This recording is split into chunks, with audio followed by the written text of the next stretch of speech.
a doutora Ana Lúcia Laranjeiras, médica especialista também em hematologia e hemoterapia, aqui pelo Hemorrio, coordenadora da residência médica da unidade e também nossa pesquisadora. Agora, a doutora Ana Lúcia, dando continuidade. Eu vou ser mais sucinta, vou falar um pouco direto em relação aos tipos de linfoma, falar um pouco do tratamento e lá.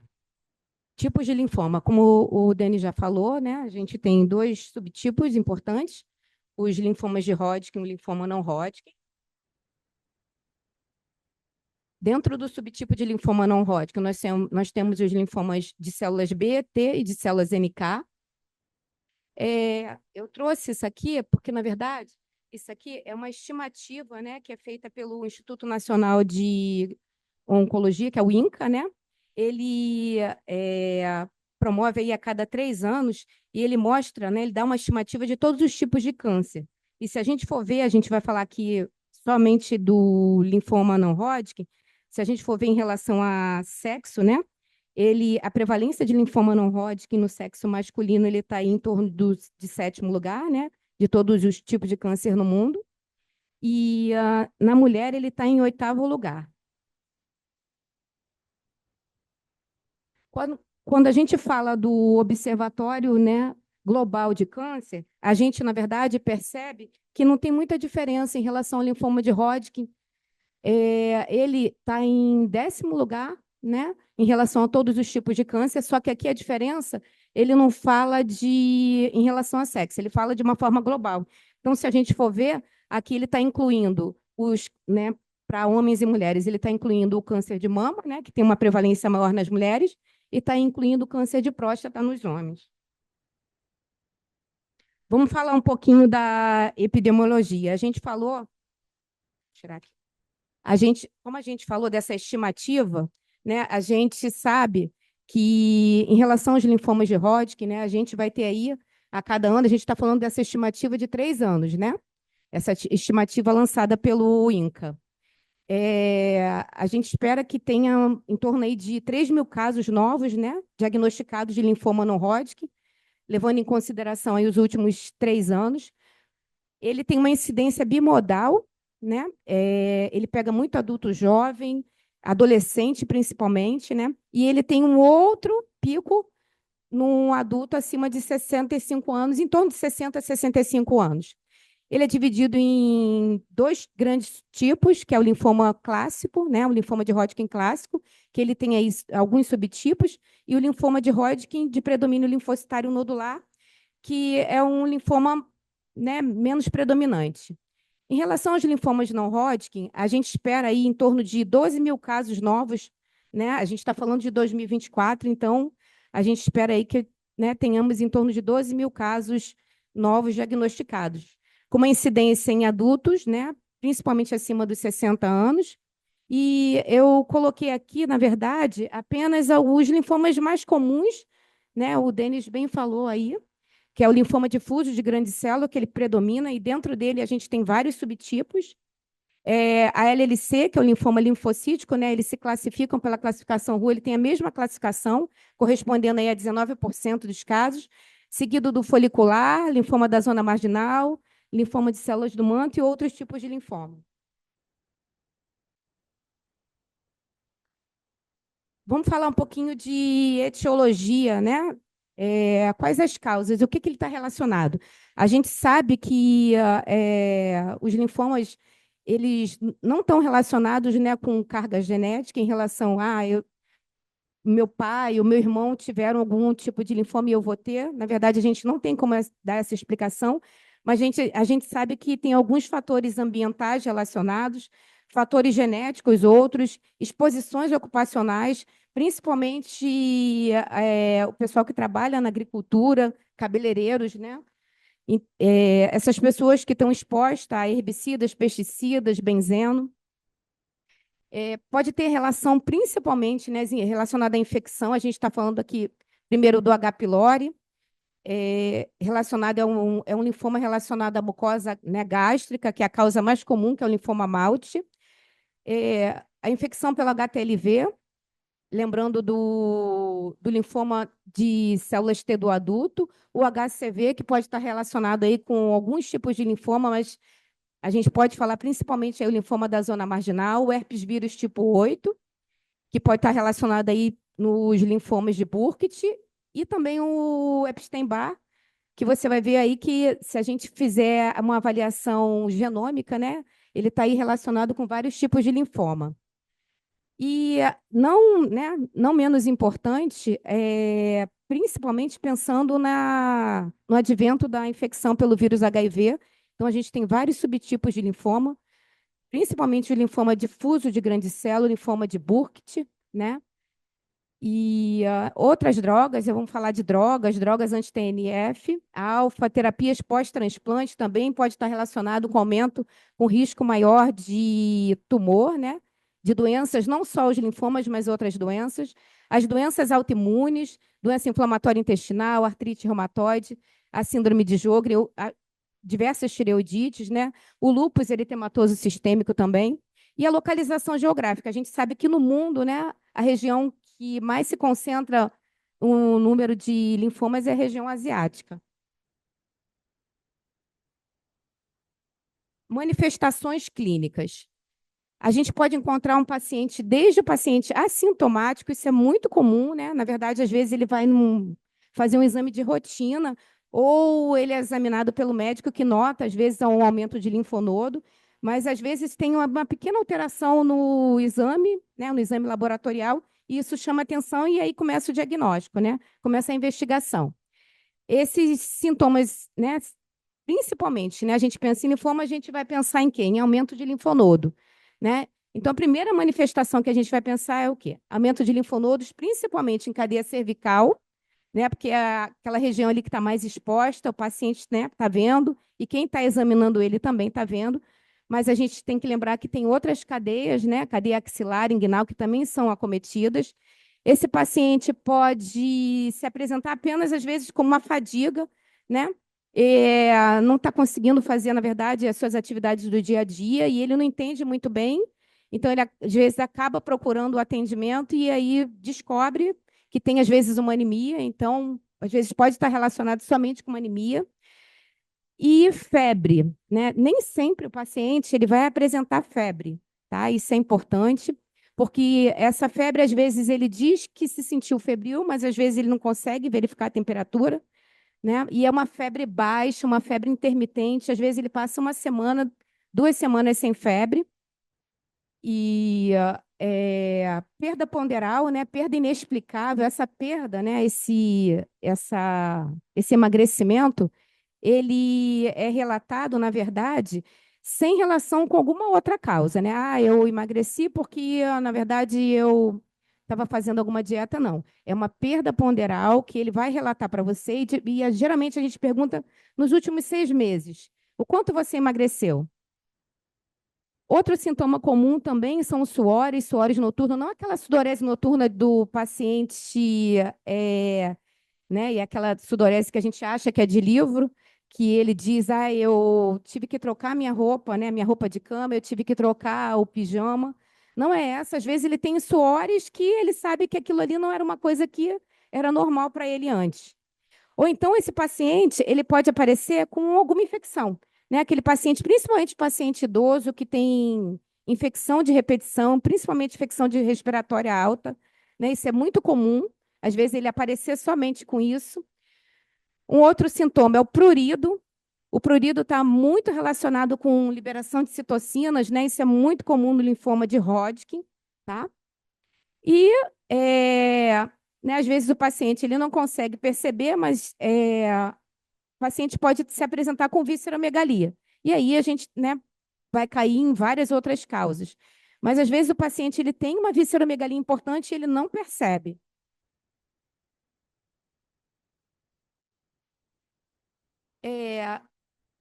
Diante dessa quantidade, né, de classificações que a gente viu, principalmente em relação aos linfomas não Hodgkin, houve a necessidade da gente fazer um estadiamento, principalmente pensando em tratamento, né? Então, o estadiamento de Ann Arbor, ele serve para todos os tipos de linfoma. Ele classificou, né, os linfomas em 4 estágios. do estágio 1 ao estágio 4, e ele está relacionado com a quantidade de cadeias linfonodais ou órgão linfático acometido. Então, ele vai do estágio 1, que pode ter apenas um acometimento linfático ou um órgão, até o estágio 4, que trata-se de uma doença mais avançada, e em que a gente sabe que é um doente que a gente tem que começar rápido o tratamento, né? E, além disso, houve algumas designações aplicáveis em qualquer desses estágios.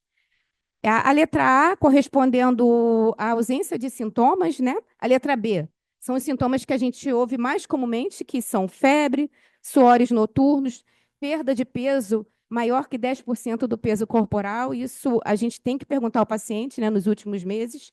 X, esse X aí é mais relacionado ao linfoma de Hodgkin.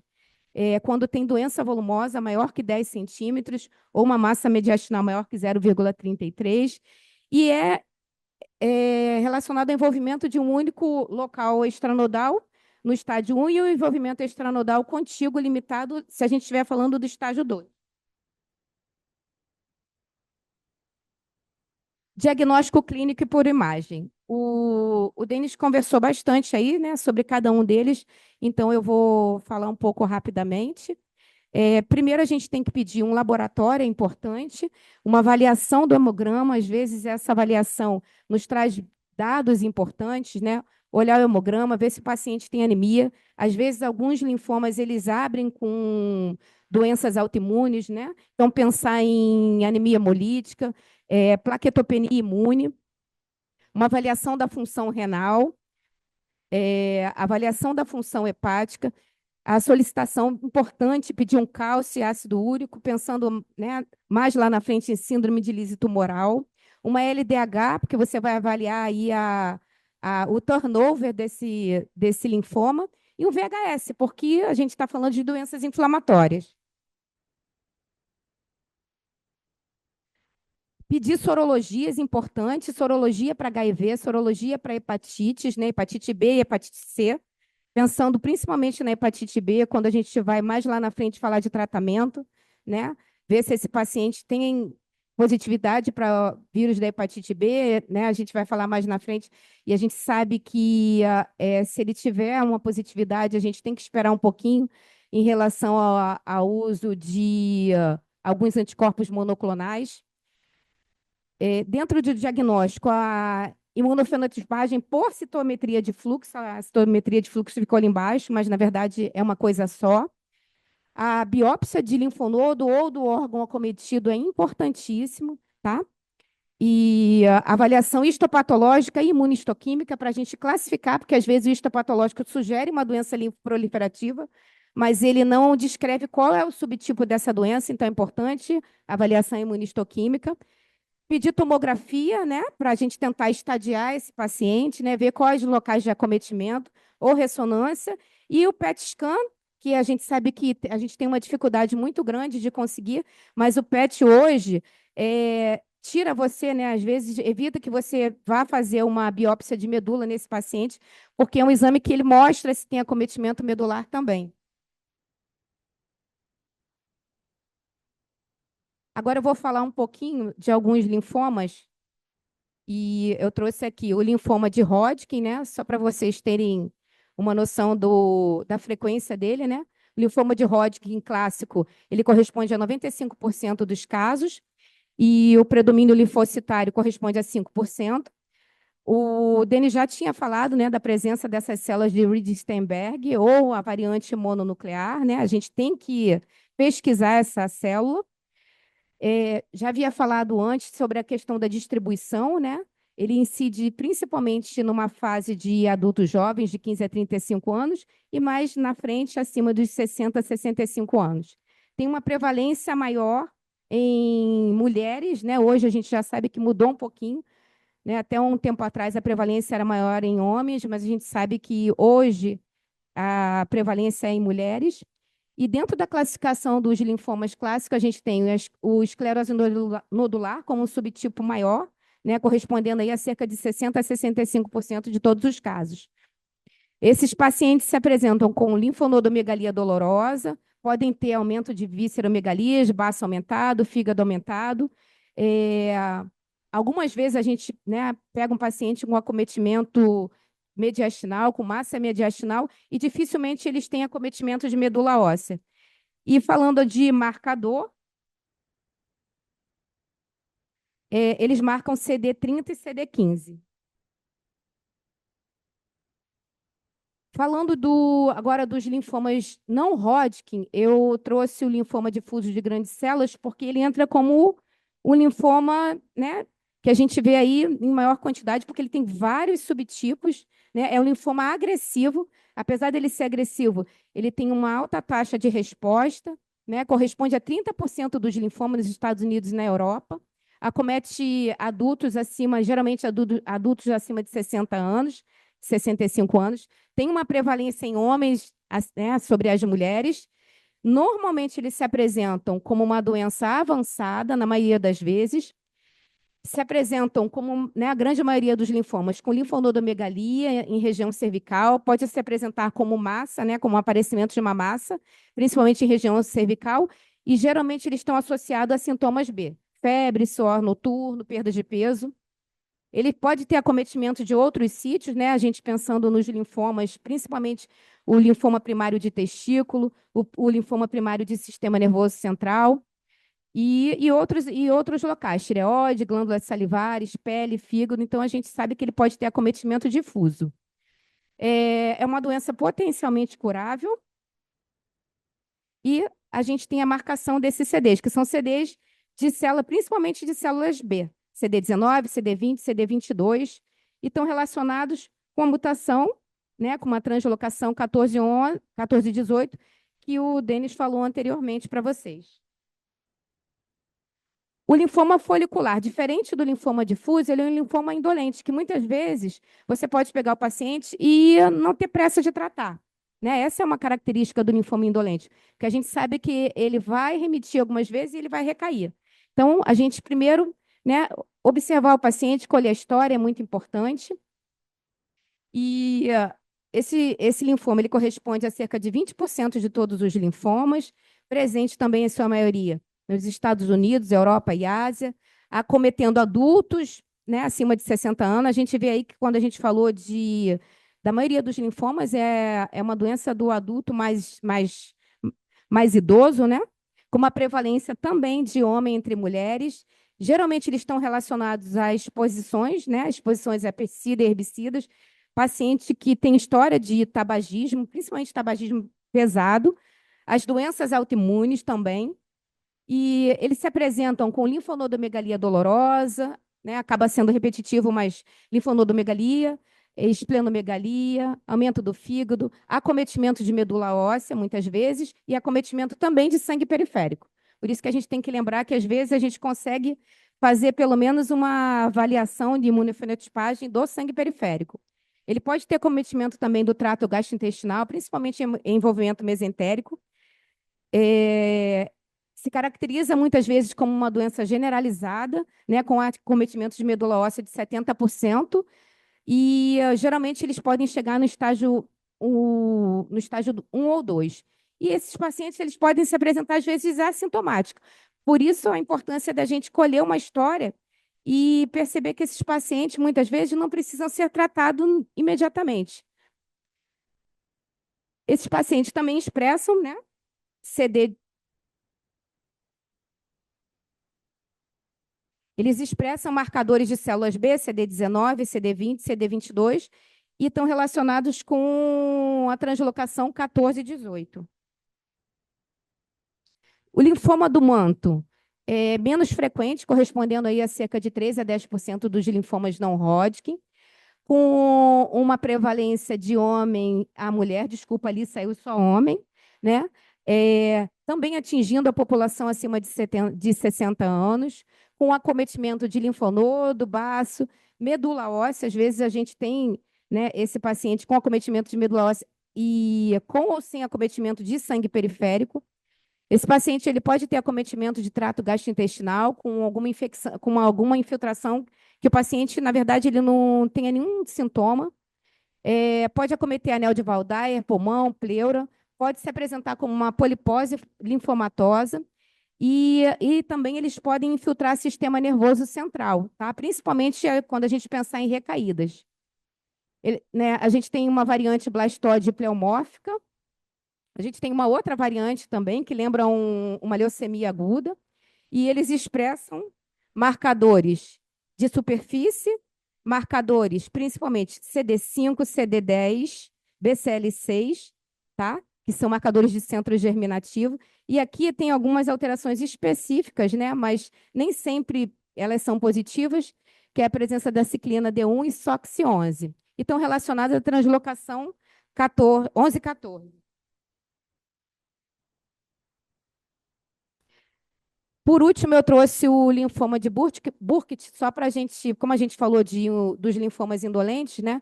Lembrando que o linfoma de Burkitt é um linfoma agressivo, né? Que tem uma alta taxa de proliferação celular, que é um linfoma que a gente precisa pensar em tratar esse doente rapidamente, né? Porque a célula está o tempo inteiro se dividindo. Ele se manifesta de uma forma endêmica, esporádica ou associada à imunodeficiência. Essa forma endêmica, eu não trouxe aqui a foto, né, mas algumas pessoas aí sabem, geralmente relacionado à primeira infância, né? Os pacientes se apresentam com uma massa buccal, principalmente em região cervical, e estão relacionados ao vírus Epstein-Barr. A forma esporádica mais comum aí na Europa e nos Estados Unidos, atingem também crianças e geralmente tem acometimento de sistema nervoso central. E o linfoma de Burkitt é associado à infecção pelo vírus HIV, né? Porque a gente tem que pensar, então por isso que a gente tem que pedir aí a sorologia. Ele pode acometer também o trato gastrointestinal, adrenais, os rins, as gônadas. E em relação à marcação, ele também é um linfoma de células B, ele vai marcar CD19, CD20, CD22. Ele marca aí BCL6, pode marcar CD10, mas a gente tem que excluir para a gente fazer o diagnóstico diferencial, né, com alguns outros marcadores. Então, a gente, quando pede a marcação, a gente tem que ver, porque às vezes alguns linfomas eles acabam se confundindo. Então, a gente tenta excluir alguns outros marcadores. Tem a mutação MYC, e esse linfoma ele está muito relacionado com síndrome de lise tumoral. O que é isso? Na verdade, a gente falou que é um linfoma, como ele é um linfoma agressivo, ele tem um alto índice proliferativo. Com a morte dessas células, a gente pode ter algumas alterações, como hiperuricemia, hipercalemia, hipocalcemia, né? E a gente tem que agir rápido, tá? Porque, às vezes, esses pacientes podem entrar rapidamente em insuficiência renal por conta disso. Vamos falar agora um pouquinho de tratamento, né? O tratamento, ele está muito relacionado com o estágio da doença, né, com a idade do paciente. Pensar que o paciente idoso ele é um paciente mais frágil, então a gente às vezes tem que esperar um pouquinho. Existem alguns tipos de linfoma que a gente não tem necessidade de tratar inicialmente, né? E levar em consideração os sintomas do paciente. Se aquele linfonodomegalia que ele tem, se aquilo está trazendo algum sintoma para ele. Porque às vezes eles não precisam, entendeu? Inicialmente fazer tratamento. Então é muito importante a gente escolher essa história e dentro desse tratamento a gente classificar, né? Porque cada classificação de linfoma vai ter um tratamento específico. Continuando no tratamento, às vezes a gente tem que dar medidas de suporte para esse paciente e vem aí a quimioterapia, né? Eu trouxe aqui, o Denis já tinha trazido aí alguns protocolos, né? Eu trouxe alguns protocolos mais conhecidos, mas a gente tem que lembrar que dentro do tratamento dos linfomas, esses quimioterápicos aqui, geralmente eles vão estar envolvidos e mudando só o esquema. Ciclofosfamida, doxorubicina, vincristina, corticoide, né, prednisona, prednisolona. Então, assim, eles vão estar sempre envolvidos. Aqui a gente está falando de um número pequeno de protocolos, né? Protocolo para linfoma, protocolo aqui para o linfoma de Hodgkin, o BEACOP, que é um linfoma, que é um tratamento mais intenso, que a gente geralmente não usa, né? E aqui, na verdade, é um tratamento também para o linfoma de Hodgkin associado ao brentuximab. Outro tratamento seria hoje, né, a gente associar as imunoterapias. Esse R aqui é o rituximab, né, que é um anticorpo monoclonal anti-CD20, o obinutuzumab. Algumas vezes o paciente ele se favorece de um tratamento inicial quimioterápico, mas você tem que fazer um tratamento adjuvante com radioterapia, né? Às vezes, se for uma doença só localizada, né? Principalmente naqueles doentes em um estágio 1, então você só complementa com radioterapia. E a radioterapia, principalmente nos doentes com massa bucal, aquelas massas maior de 10 centímetros. Outro tipo de tratamento são as cirurgias, os transplantes de medula, principalmente os transplantes de medula autólogo, e o CAR-T-cell, que eu acredito que talvez alguém vá perguntar, né? Mas hoje ele só está aprovado para os linfomas difusos de grandes células, recaídos e recidivados. A gente já tem aprovação, tá? Mas a gente ainda não tem ele totalmente disponível.